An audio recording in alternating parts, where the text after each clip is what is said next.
हम ये तो जानते ही हैं कि आज विज्ञान ने इतनी उन्नति कर ली है कि मनुष्य धरती से चांद पर पहुंच गया है और साइंस इस भी खोज में लगी हुई है कि क्या वहाँ मनुष्य जीवन संभव है कि नहीं।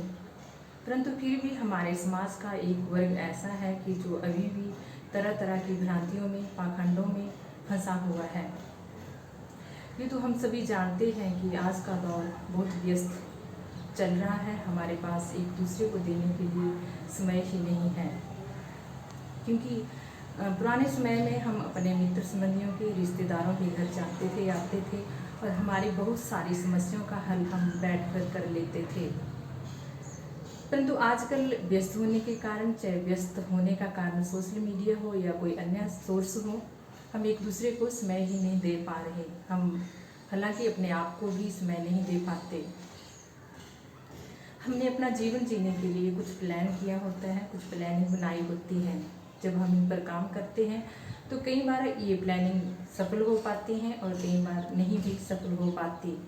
जब हम असफलता को फेस करते हैं तो हम अंदर ही अंदर घुटते रहते हैं और अपने असफल होने के कारण एक दूसरे के सामने नहीं रख पाते, जिसके कारण छोटी छोटी घुटन एक बहुत बड़ी विकराल समस्या बन जाती है, या यूँ कह लीजिए कि एक मानसिक रोग का रूप धारण कर लेती है। जब हम आर्थिक तंगी में होते हैं या कोई हमारी मानसिक समस्या है, सामाजिक समस्या है या शारीरिक समस्या है, तो हम फिर जब अंदर ही अंदर इसको हल नहीं कर पाते तो इसका कोई सॉल्यूशन ढूंढना चाहते हैं। अब इस अवस्था में हम इन पाखंडी बाबाओं के पाखंड का शिकार होते हैं।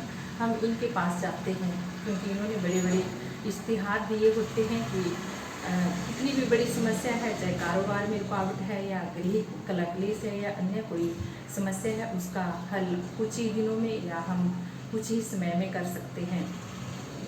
परंतु जब हम इनके पास जाते हैं तो ये हमारे से बातचीत करते हैं। थोड़ा समय बातचीत करने के बाद हमारी ऑब्जर्वेशन करते हैं और ऑब्जर्वेशन के आधार पर हमें कुछ बातें सही सही बता देते हैं और हमें लगता है कि ये जो पाखंडी बाबा हमारे से कुछ सही सही बताते हैं, हम सोच लेते हैं ये कि बहुत सारे यानी इनके पास हमारी जानकारी है या बहुत अच्छे जानकार हैं। आप ये भी मानना कि ये जो पाखंडी बाबा होते हैं ये बहुत ज़्यादा शिक्षित नहीं होते हैं, अनएजुकेटेड होते हैं या ना के बराबर इनके पास एजुकेशन होती है, परंतु जो इनकी ग्रिप में एक उच्च शिक्षा प्राप्त वर्ग फंसा हुआ है या एक मानो अच्छा विवेकशील वर्ग भी इनके भ्रमों के जाल में फंसा हुआ है। आज हमारे समाज की ज़्यादातर स्त्रियां इन पाखंडी बाबाओं, ढोंगी बाबाओं के चक्रों में फंसी हुई हैं। अब ये तांत्रिक बाबा तंत्र विद्या के नाम पर या तंत्र क्रियाओं के आधार पर हमारे से कुछ क्रियाएं करने को कहते हैं। जब ये क्रियाएं कर रहे होते हैं तो यहाँ तक भी कई बार स्त्रियों का यौन शोषण भी कर देते हैं। यौन तंत्रिक क्रियाओं के लिए ये कुछ सामग्री बताते हैं, या जैसे कहते हैं कि हमने काली साधना की है, भैरव साधना की है, लोगों को डराते हैं। उसके नाम पर, ये सामग्री के नाम पर हमारे से काफ़ी मोटी रकम ऐंठते हैं या समझ लो ठग लेते हैं। आप ये समझिए कि अगर ये इतने जानकार या विद्वान होते या त्रिकालदर्शी होते तो ये खुद ही टाटा बिरला की तरह अपना बिजनेस स्टैंड कर लेते या अपने बच्चों को IAS, IPS, इंजीनियर, डॉक्टर बना देते, परंतु ऐसा इनके पास कुछ भी नहीं है। ये सिर्फ हम लोगों का भ्रम है, जाल है, क्योंकि जब हम निराश हुए होते हैं, हमें किसी की सपोर्ट की ज़रूरत होती है, सहायता की ज़रूरत होती है, तो उस समय का ये फ़ायदा उठाते हैं और हम हमारी कमज़ोरी का फ़ायदा उठाकर हमें ये ठगते हैं, लूटते हैं।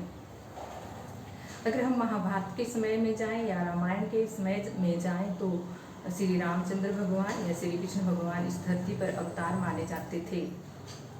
रामायण में जब रावण ने सीता हरण किया तो श्री राम भगवान ने वानर, रीछ, भालू, सुग्रीव, हनुमान, अन्य कई लोगों से मिलकर एक बहुत बड़ी सेना बनाई और लंका पर युद्ध किया और बहुत बड़ा बैटल हुआ।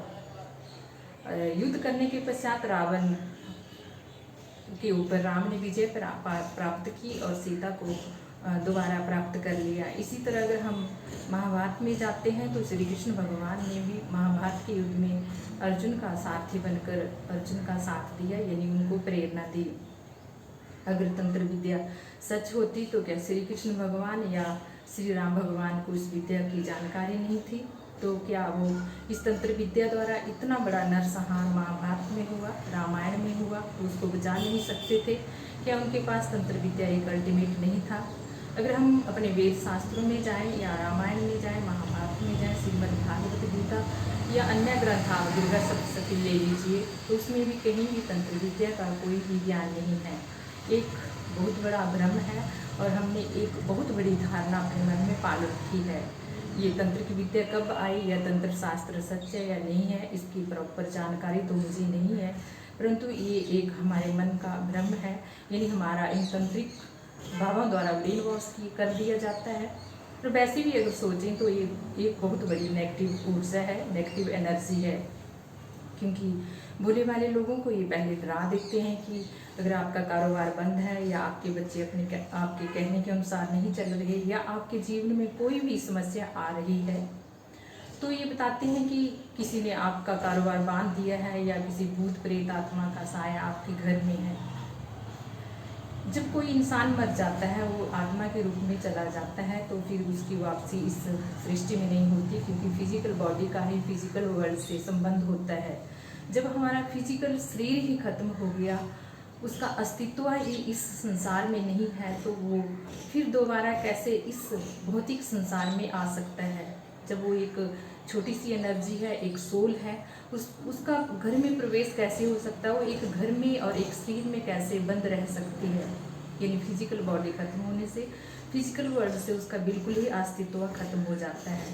और ये भी एक बहुत बड़ी भ्रांति या बहुत बड़ा जाल या बहुत बड़ा भ्रम हमारे मन में डाल दिया जाता है और हम लोग डर जाते हैं भूत प्रेत आत्माओं के नाम से।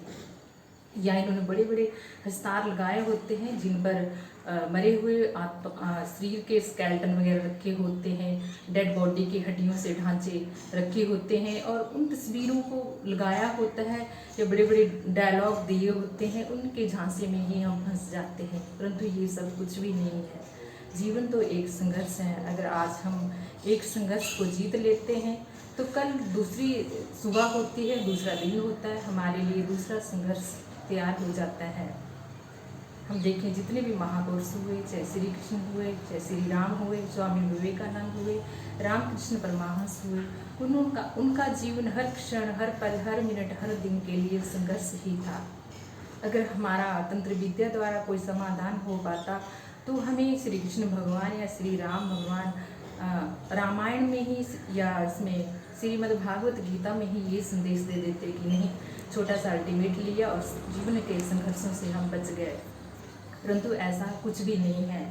हम गायत्री मंत्र का उदाहरण लेते हैं। जैसे हम अपने जीवन में गायत्री मंत्र का जब 5 मिनट या 10 मिनट करते हैं, उस पर फोकस होते हैं, तो हमारी कंसंट्रेशन पावर बढ़ती है। कंसंट्रेशन पावर बढ़ने से हमारी जो स्पिरिचुअल पावर है, इंटेलेक्चुअल पावर है, वो डे बाय डे ग्रो होती है, राइज होती है, जिससे हमारा अंतःकरण या यूँ कह लीजिए जो हमारी आत्मा है वो स्टेबल होती है और हम हर परिस्थिति में अनुकूलन करना बिठा लेते हैं।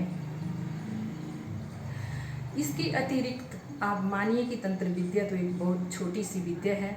अगर हम इस परमात्मा की शक्ति को माने जो इस सृष्टि को चला रहे हैं, अर्थात ईश्वरीय सत्ता जो इतने बड़े यूनिवर्स और ब्रह्मांड को चला रही है, तो उसका ही मेडिटेशन कीजिए, उसका नाम लीजिए, उसका जप कीजिए, उसका पाठ कीजिए, उससे कनेक्ट होइए, ताकि हम अपनी पॉजिटिव एनर्जी को और राइज कर सकें। क्योंकि ये जो तंत्रिक क्रियाएँ हैं, ये सारी नेगेटिव क्रियाएँ हैं, नेगेटिव एनर्जी है। तो अगर कुछ परसेंटेज या कुछ थोड़ा बहुत हम मानते हैं तो नेगेटिव एनर्जी को छोड़कर हम अपनी पॉजिटिव एनर्जी को राइज कर सकते हैं, ताकि नेगेटिव एनर्जी का हमारे ऊपर कोई भी प्रभाव ना पड़े। क्योंकि ये जो पॉजिटिव एनर्जी हमारे परमात्मा से हमें मिल रही है, इसके आगे तो ये तंत्रिक क्रियाएँ तुच्छ मात्र हैं। और जब हम परमात्मा से कनेक्ट होते हैं, उससे योग होते हैं, तो हमारे शरीर में नेचुरली ही जो यूनिवर्सल पॉजिटिव वाइब्स हैं वो हमारा शरीर अट्रैक्ट करना या अपनी ओर खींचना शुरू कर देता है, जिससे हमें जीवन समय संघर्ष करने की शक्ति मिलती है। तो मैं अंत में यही कहूँगी कि आप इस पाखंडवाद के चक्कर में ना पड़िए। इन तंत्रिक क्रियाओं के चक्कर में ना पड़िए। आप अपने पूजा पाठ द्वारा, मेडिटेशन द्वारा या एक्सरसाइज द्वारा, या आपको कोई मानसिक समस्या है तो अच्छे काउंसलर से अपनी काउंसलिंग कराइए। अगर फिर भी नहीं ठीक हो रहे हैं तो मानसिक चिकित्सा केंद्र में जाइए, मानसिक रोगों के डॉक्टर से अपनी जांच कराइए। फिजिकल प्रॉब्लम है तो डॉक्टर से जांच कराइए अगर नहीं ठीक हो पा रहे, क्योंकि आजकल रासायनिक खादों का इतना ज़्यादा प्रभाव हो चुका है अन्न पर, वेजिटेबल पर, फ्रूट्स पर, उसका शरीर पर प्रभाव थोड़ा बहुत देखने को मिलता है। इसके अतिरिक्त मार्केट में बहुत सारे फास्ट फूड आ गए हैं, पैकिंग आ गई है, कोल्ड ड्रिंक्स वगैरह आ गए हैं। ये सब हमारे शरीर पर थोड़ा बहुत प्रभाव डाल ही देते हैं।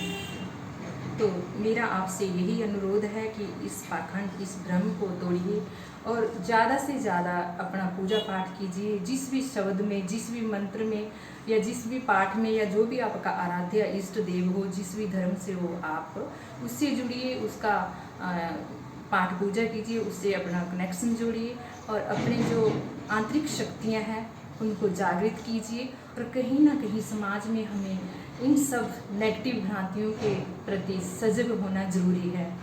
अगर आपको वीडियो पसंद आया हो तो प्लीज़ आप इसे लाइक कीजिए, कमेंट्स दीजिए, सब्सक्राइब कीजिए। धन्यवाद। जय हिंद।